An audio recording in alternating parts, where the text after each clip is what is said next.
भगवान को क्रोध आ गया और भगवान कन्हैया नारद को लेकर के आगे बढ़े। परीक्षित जी आगे जा रहे हैं कि थोड़ा आगे बढ़ के देखा, क्या देखा?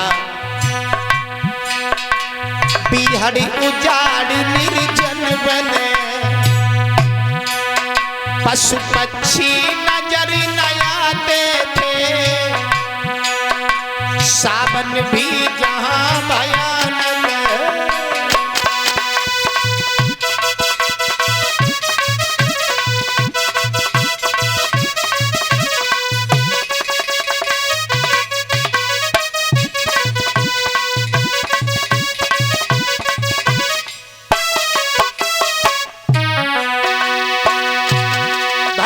कन्हैया ने देखा, नारद की शंका को दूर करने के लिए परीक्षित जी आगे एक बहुत बड़ा वन मिला। वन और वन में आहा थोड़ा आगे बढ़ के देखा,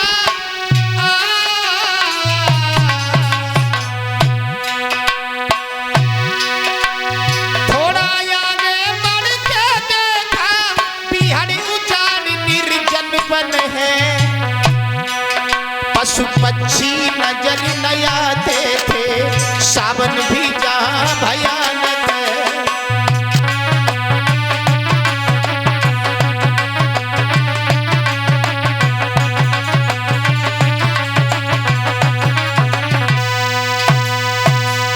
एक बहुत बड़ा वन है और उस वन में पशु पक्षी भी नजर नहीं आ रहे थे। बिल्कुल परीक्षित जी निर्जन वन था। उस वन में भगवान ने माया के द्वारा एक सुंदर से सरोवर का निर्माण कर दिया। बहुत सुंदर जल भरा हुआ उस सरोवर में। नारद की नजर सरोवर के ऊपर पड़ी बुजुर्गों, तो नारद ने कन्हैया के सामने हाथ जोड़ करके एक बात कही, भगवान अगर आपकी आज्ञा हो जाए तो उस तालाब में हम स्नान कर सकते हैं क्या? भगवान बोले क्यों नहीं, कर लो। नारद ने वस्त्र उतारे और वस्त्र उतार करके परीक्षित जी एक डुबकी लगानी चाहिए। आहा, भगवान ने अपनी लीला को दिखाया। नारद बाबा ने लगाई एक डुबकी,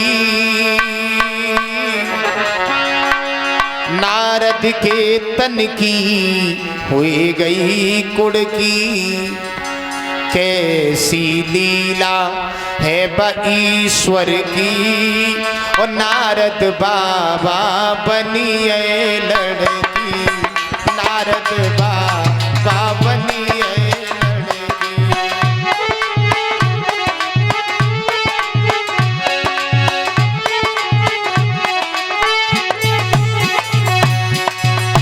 नारद ने एक डुबकी लगाई परीक्षित उस सरोवर में, तो नारद बाबा लड़की बन गए। वाह भाई वाह। वो नारद बाबा ने लगाई एक डुबकी, नारद के तन की हुई गई कुड़की, और कैसी लीला है ईश्वर की, नारद बाबा बनिए लड़की, बनिए लड़की।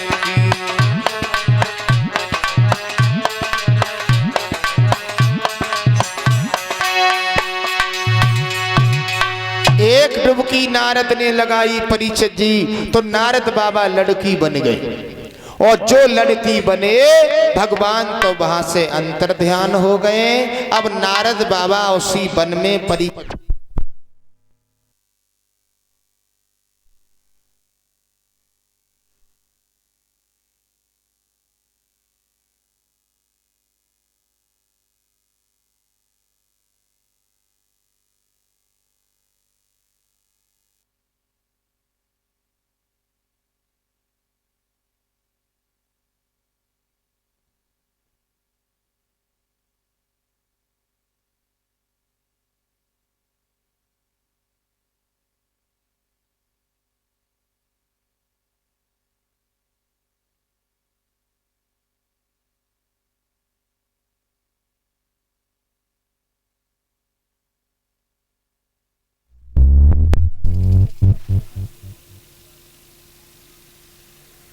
बोले वृंदावन बिहारी लाल की। नारद बाबा परीक्षित जी उसी वन में लड़की बने खड़े हैं। कवियों की कल्पना तो ये है कि नारद बाबा उसी वन में लड़की बने खड़े रहे। सुबह से शाम हो गई परीक्षित जी। उधर से एक शीरध्वज नाम का राजा आया।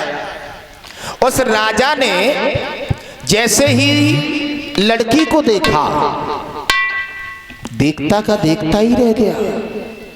इतनी सुंदर लड़की जिंदगी में हमने पहली बार देखी। अगर हमारा इसके साथ विवाह हो जाता तो जिंदगी में 4 चांद लग जाते। अब वो राजा नारद को देख रहा है परीक्षित जी, और नारद बाबा उस राजा को देख रहे हैं। कवियों की कल्पना तो ये है कि नारद बाबा सुंदर कितने थे परीक्षित जी।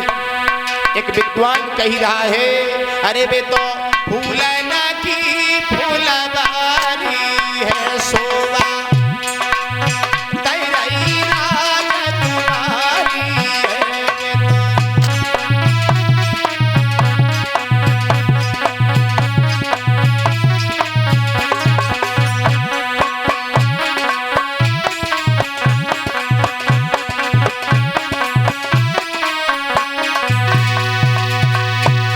परीक्षित जी।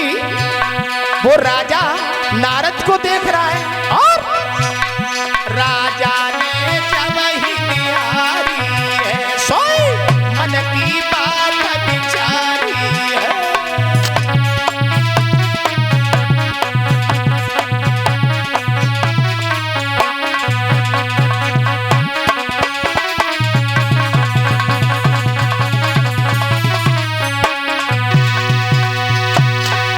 राजा बोला,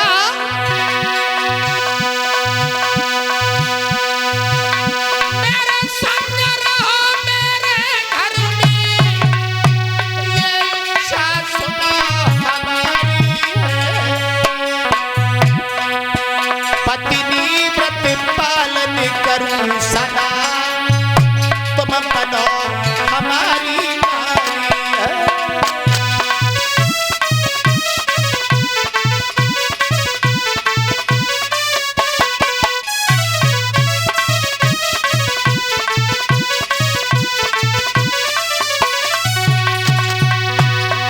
राजा बोला नारद से, तुम हमारे साथ विवाह कर लीजिए, और अगर तुमने विवाह नहीं किया तो मैं मर जाऊंगा, मर जाऊंगा। बोला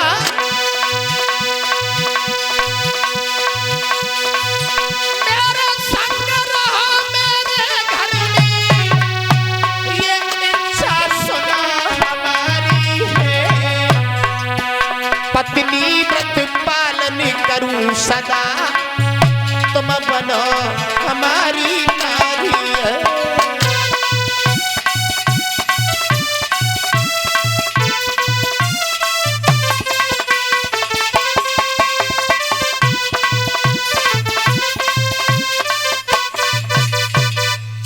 शीरध्वज नाम के राजा ने एक बात कही, देखो तुम हमारे साथ में विवाह कर लीजिए, और अगर तुमने विवाह नहीं किया तो मैं मर जाऊंगा।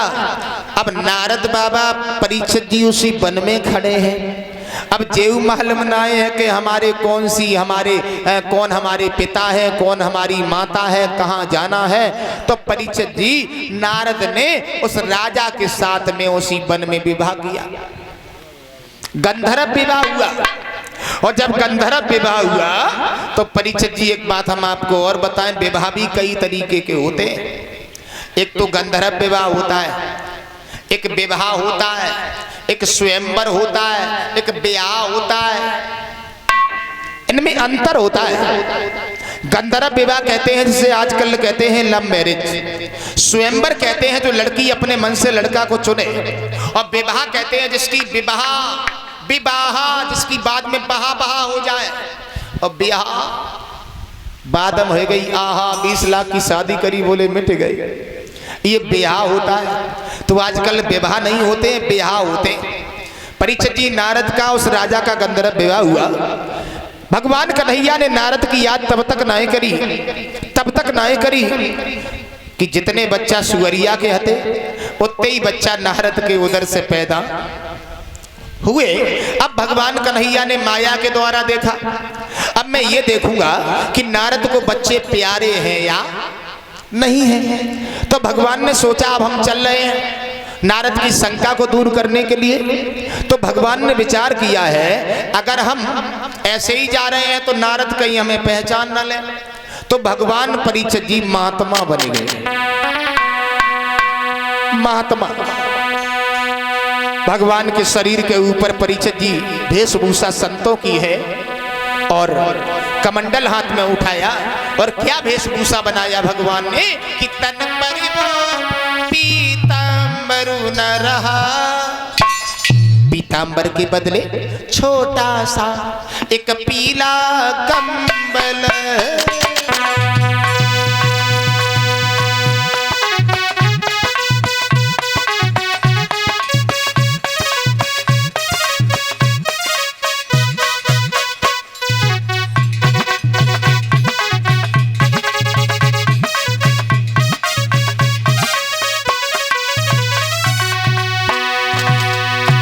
परीक्षित जी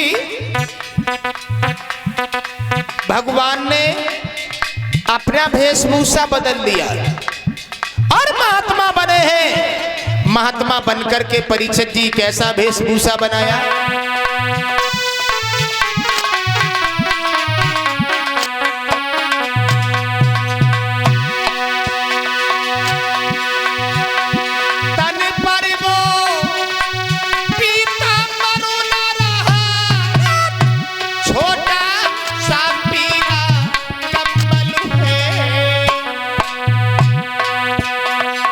शंख नहीं वो चक्र नहीं, हाँ तन में दंड कमंडल है।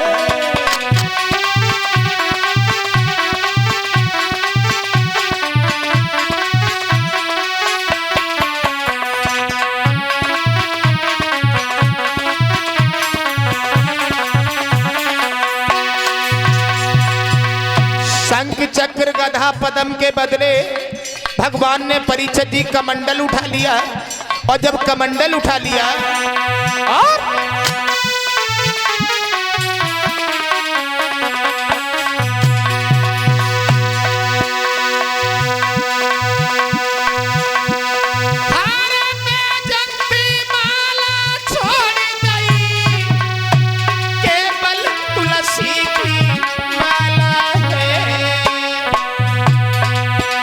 ब्रह्मांड दबाने वाले के तभी रही बगल मृगशाला है।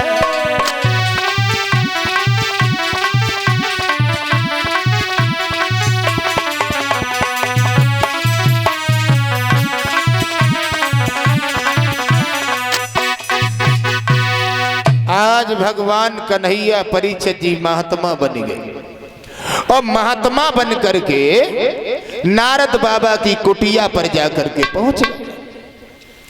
आवाज लगाई है भगवान ने माताम भिक्षाम देही। तो परीक्षित जी नारद बाबा के कान में आवाज पड़ी तो भिक्षा लेकर के नारद आगे बढ़े। बच्चा जो रहे सो सब पीछे पीछे लग लिए। भगवान ने बच्चों को देखा तो भगवान बड़े मुस्कुराए। वाह भाई वाह नारद, ये बच्चा किनके हैं? नारद बोले सब आप ही हैं महात्मा जी, तुम भिक्षा ले लो, यहाँ से जाओ। भगवान बोले हम भिक्षा लेने को नहीं आए हैं, इसमें से एक बच्चा हमें दे दो जो तुम्हें प्यारा ना हो। नारद बाबा कहने लगे मुझे कोई भी बच्चा को प्यारा नहीं है, हमें तो सारे बच्चे प्यारे हैं। परीक्षित जी भगवान बोले एक बच्चा हम लेके जाएंगे। नारद बोले एक भी नहीं दूंगी। भगवान बोले लेके जाएंगे। भगवान ने बच्चा उठा लिया, नारद बाबा ने बच्चा को छिना लिया। भगवान ने माया हटाई, न कोई राज न कोई दरबार, सब माया का जाल था। भगवान बोले नारद शंका दूर हो गई। नारद बोले भगवान जी शंका दूर तभी हो गई थी जब एक बच्चा पैदा हुआ था। भगवान क्षमा करना, अब मैं आपकी लीलाओं में कभी शंका नहीं करेंगे। तो परीक्षित जी छोटी सी शंका के पीछे नारद बाबा के उदर से 12 पुत्र पैदा हुए थे। तो भगवान की लीलाओं में कभी शंका नहीं करनी चाहिए। हरि अनंत हरि कथा अनंता और गावहे सुनहे बहुविध सब संता। भगवान की लीलाएं बड़ी अनंत हैं। अभी आप लोग श्री व्यास जी के मुखारविंद से सुन रहे थे सती चरित्र की पावनमयी कथा।